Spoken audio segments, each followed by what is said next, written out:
Alrighty folks, today Venture is back in Reading, PA, and we've got Max behind the camera, Dante setting up, and I've been here once before about a year and a half ago, and we're at the Antietam Lake Fruit Farm area to get this ride started.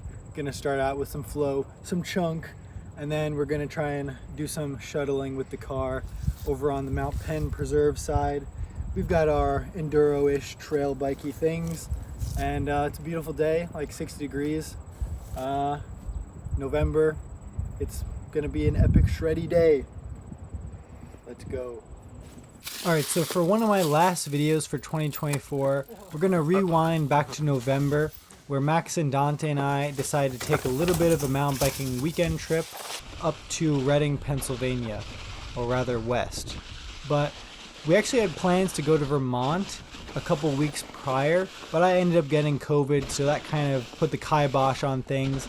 So I suggested, why don't we head back to Pennsylvania, where I had ridden a couple times before, and Max actually went to college nearby, and he was like, oh, there aren't really good trails around, but I knew Mt Penn would not disappoint. So today we're just going to show some of the fun that we had. It was super dry and dusty, tons of leaves on the ground, but still made for an awesome day, and the weather was perfect. So, hope you enjoy. Raw XL is actually one of the trails I had never gotten to ride before when I came here the first time. And during all this leafiness, the Ripmo AF was running pretty well. I actually felt decently confident, even though I had no idea what was under the leaves. And Dante was heading the charge on his Mega Tower, and we were actually having a ton of fun, even though this trail is stupidly chunky. For this trip, we actually decided to stay in a nearby town called Ephrata, and they had amazing whoopie pies at our Airbnb. They were so tasty, which was a welcome snack when we got back from this ride.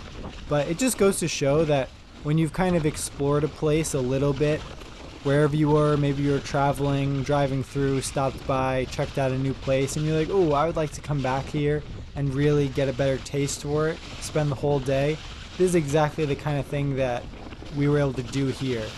You know, I only did a short ride at Mt Penn a year or two ago, and this was my chance to really delve a little deeper. I did more research going into what kind of trails were around here.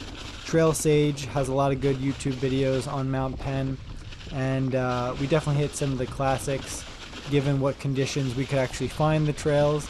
But yeah, Pennsylvania is honestly an amazing place to ride. Those in the Northeast, you probably already know about Mt Penn, but if you haven't already, you should definitely check it out. And pretty soon we're going to head on to Dane's Run, which is one of my favorite trails on the mountain. But actually, Dane's Run can be pretty deceiving. It starts out very mellow, flat, wide open corners, no chunk to be found, and then all of a sudden, the rocks just appear out of the ground and absolutely swallow your tires. It's kind of crazy. There are a couple rocky chutes that really catch you off guard if you just go sending into them, but they definitely deserve a looking at. And you know, Dante got pinched against a tree right here, and we had to scope out the next one further down the trail, and we got some pretty cool shots.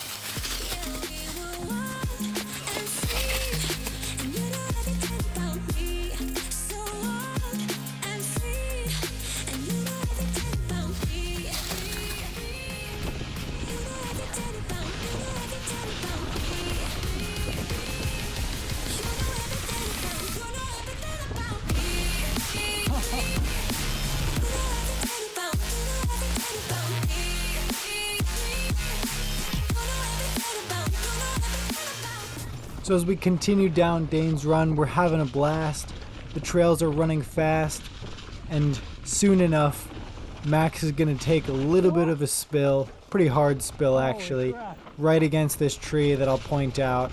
And I too kind of noticed, you can send this little kind of rock step down thing that kind of crosses the fire road to flat, and it really boosts you forward as you kind of catch a weird transition. And then there's a little undulation after that and a slight right hand corner, and it was super loose, a lot of pine needles on the ground in this area, and I felt my front tire wash, And unfortunately, I think Max was really cooking it, and he wedges his front wheel right to the left of this tree and just absolutely shoulder checks the tree. You okay?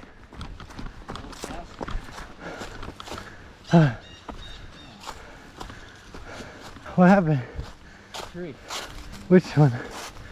Oh god. What I am concerned about though is I did force into that. Like as the bike sits, that is how I came off it. And my head, I just heard it when I, so. You think something with your bike?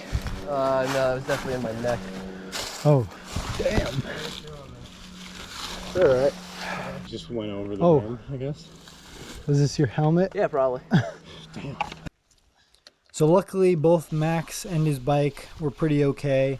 Fixed up his brake levers, and we cautiously made it back to the parking lot by the fruit farm and kind of regrouped, ate some food, rested up a bit, and decided to go back up for a little Boomsauce lap, which is a super fun trail. None of us were particularly interested in sending these really tight rollers. You can gap and like triple all of them, but that's kind of above my pay grade.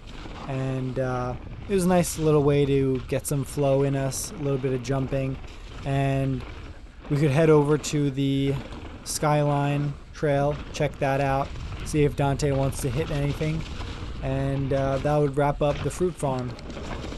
When it comes to shuttling the Mt Penn side, I actually thought that the descents would be a bit longer and that shuttling would feel more worthwhile, but the climb isn't really that big.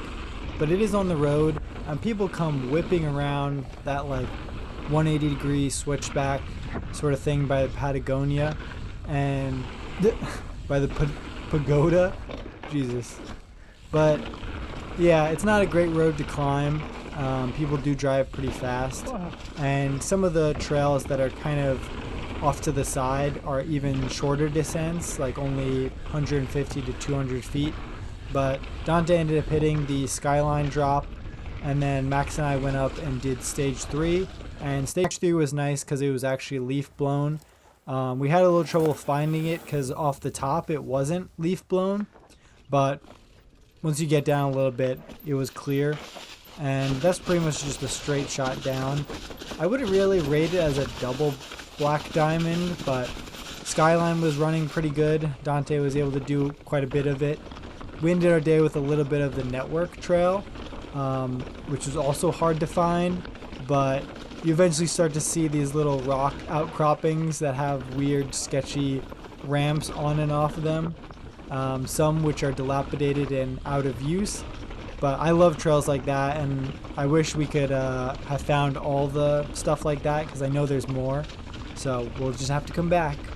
So hopefully from this video it's pretty obvious the diversity of trails Mt Penn and Antietam Lake offer. I think that's kind of why it's such a well-received trail system, and even when we pulled up to one of the parking lots, there was a big trail maintenance group going on. So it's definitely a well-looked-after system, and it's honestly not too far from New York City.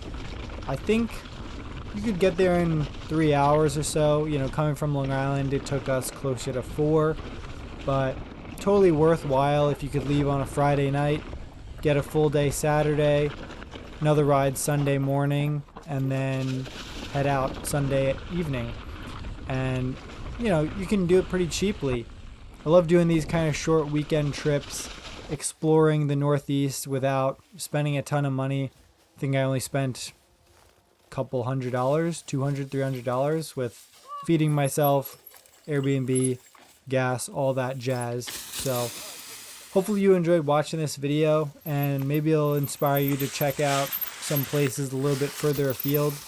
And remember, stay venturing, my friends.